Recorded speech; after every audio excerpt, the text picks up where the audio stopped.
grab people's money. I'm not trying to tell them what to think and say. And I'm just saying this is what I feel. And I know there are other people out there that feel the same. But, yeah, there's many that don't know, unfortunately. That's a sad thing. Yeah. Anyway, so anybody else got another question? I've run out of talk, which is something I don't often do, but I have run out. Yeah. Pardon? I'm a qualified in animal care. No. I mean, the only qualifications I've got, I've had them for so long. I've literally, I've learned by experience. I mean, I come from the typical kind of pony mad, animal mad background to just learning along the way. I don't think I've ever not had animals. I did at one point think about I want to be a vet, but with the illness that I had when I was in my teenage years, I lost 3 probably years of schooling to this problem that I've got with my knee, which has been very traumatic, and I came away with only O levels, and so then I had to decide what am I going to do.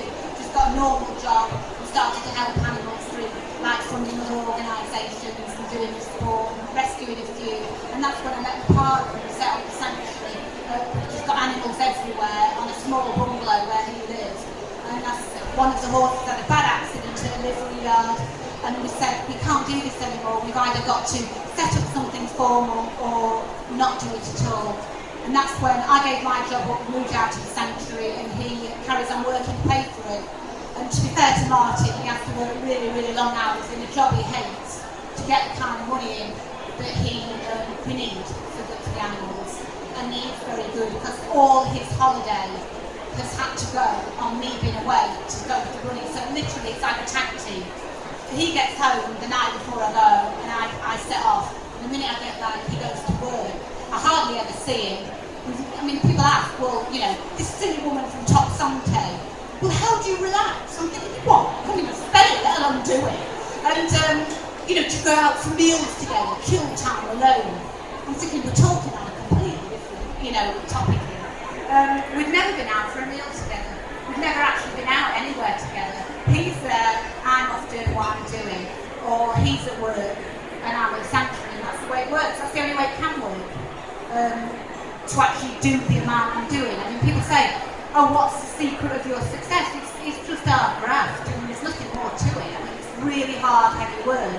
And when you factor in things like, you know, doing all the training and fetching 2,000 bale of hay in a rickety old van that only carries 48 at a time, after work, to probably 10 or 11 o'clock at night in the summer, it really is tough. But as I say, I will stand by what I've said. I'm fortunate enough to be healthy enough and fit enough to be able to do it and have the opportunity to do it.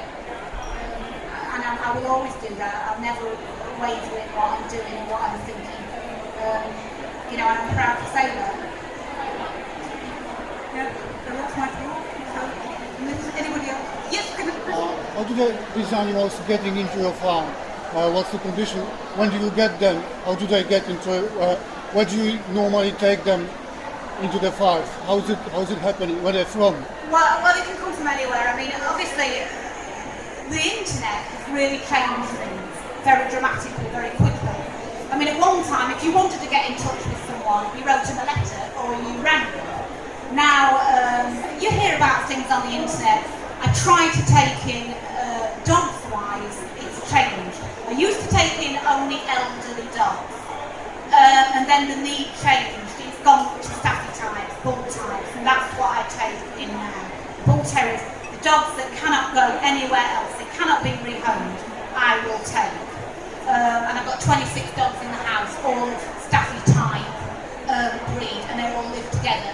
No matter what the age, they all live together. There are a few tiny little terrier type dogs, but they still, the staffies, they all live with them perfectly happy. I haven't got one aggressive dog in my house. They might come to me very nervous and very disturbed, but none of them are aggressive to each other. Because at the end of the day, a dog is a pack animal, and they see you as their pack leader. And if you are encouraging them in the path of kindness, and you're not expecting them to bark and growl, whatever these awful people expect their dogs to do, they want to please you. And if the only way they can please you is by being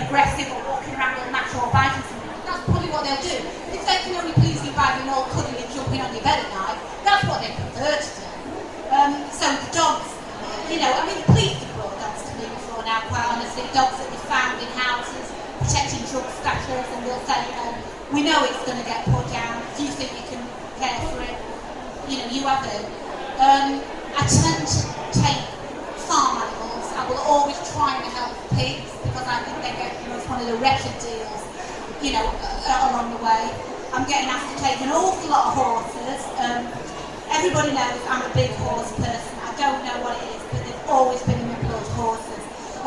The problem I've got there though is you're taking a lot of, I'm not a horsey person in terms of a typical horsey person. I'm a person with horses.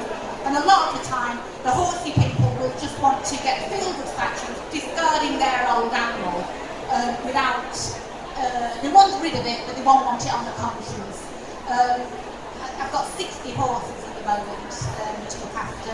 I've got a lot of cattle, a lot of sheep, but I do tend to try and take the animals that I can take, which I'm liberating from the food chain. So if I'm asked to help some pigs that have come out of the pig farm, we had one pig that was from Rhinal Pig Farm, and when the pig farm burned down, she was left very, very badly burnt, and her tail had melted to her body, and her ears had melted to her body. For some bizarre reason, the farmer that owned that farm did not want her to go to slaughter, as all his other pigs had gone. And he asked me if I would take her, and I did. Because I thought, well, for whatever reason you're asking me, so I'm not going to turn her away. There's a cattle farmer up the road who, he's a dairy farmer, and if he's got a disabled calf, he'll ask me if I'll take it, and I will.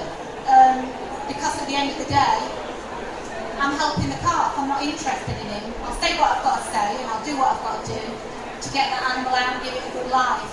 So I always tend to focus on farm animals if I can. But honestly speaking, it's getting to a point now of absolute saturation. You've not just got the fact that people don't want their animals anymore, you come to the fact that people can't afford them. And they say, I cannot afford to keep it, what do I do? And of course the large organisations have telephonists that answer the phone and recite a policy down the phone. I don't. I've got to deal with it in my own mind. And I must admit, sometimes when I come home and Martin gets home at night and I'll tell him I've got a little surprise, he might be on the back garden next to Shire horse, he will get a bit cross. But yesterday morning, I could hear him on his mobile phone, and all I could hear was, yes, okay, well you can bring it at 7:30 on Tuesday night when I'm home.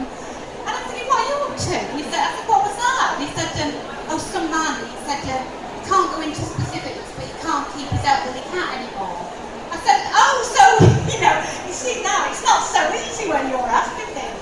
But so I do my best. If I can't physically help the animal I'm asked to help, I will always say to someone, I'll do my best, I'll ring round, I'll ask other people, but you can always feel that you can contact me back. Don't feel you're alone. I'm in it with you and we'll get it sorted. And very often, if you throw on that lifeline, rather than just going, no I can't, goodbye, it will make them give that added bit of zest to continue thinking, actually, I might find somewhere, I'll keep looking. And very often it can work out that they decide to keep it themselves or somebody else might step in at the last minute. So I think a lot of time it's about giving them positivity and saying, well, I might not be able to help you, but you're not alone. Come back to me, we'll work together, and I'm sure we can do something about this. And it's just about, being friendly and, kind to people. And very often they'll then decide, well, hang on a minute, perhaps I could keep it, or perhaps I can work something out. But it is becoming very, very difficult because it's like King Canute sitting there trying to push the tide back, and they're coming from all over the place.